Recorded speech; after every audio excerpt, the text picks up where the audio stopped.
Hello, ഞാൻ നിങ്ങളെ ഉണ്ടല്ലോ ഒരു സംഭവം കാണിച്ചു തരാം.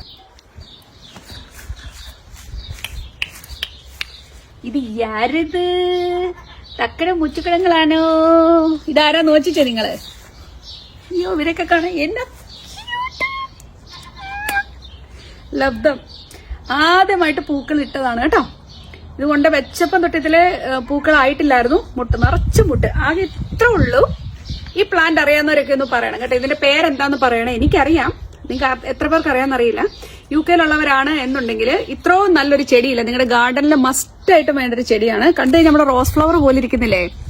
പക്ഷെ ഇതൊരു ആർട്ടിഫിഷ്യൽ പൂക്കൾ പോലല്ല നിങ്ങൾക്ക് തോന്നും. നമ്മളിങ്ങനെ കട്ട് ചെയ്ത് പേപ്പർ കൊണ്ട് കട്ട് ചെയ്തിരിക്കുന്ന പോലത്തെ ഫ്ലവർ ആയിട്ടല്ല തോന്നുന്നു. പക്ഷെ അതിലിത് റിയൽ ആയിട്ടുള്ള സംഭവമാണ്. മണമൊന്നും എനിക്ക് തോന്നില്ല. എന്നാ ഭംഗിയാ നോക്കിക്കേ, എന്നാ ഒരു ഫിനിഷിംഗ് ആണല്ലേ ഇത്. ഭയങ്കര ഫിനിഷിംഗ് അല്ലേ. ഇതിന്റെ പല കളറുകളുണ്ട്. വൈറ്റ് ഉണ്ട്, light pink, dark pink, magenta, red colour. ഇത്രയും കളറുകൾ നമുക്ക് നമ്മുടെ ഏരിയയിൽ തന്നെയുണ്ട്. നമുക്കിവിടെ ഒരു റെഡ് കൂടെ ഉണ്ട്, അതായത് മുട്ടിട്ട് വരുന്നുണ്ട്. പക്ഷെ അതിലും കൂടുതൽ ഫ്ലവേഴ്സ് ഇതാണ് ഉണ്ടായിരിക്കുന്നത്. ഇത് ആദ്യമായിട്ട് ഉണ്ടാവുന്നതാണ് കേട്ടോ.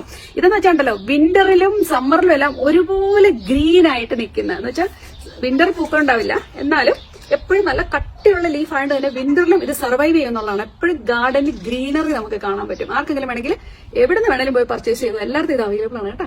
ഇതിന്റെ പേരാണ് കമീലിയ.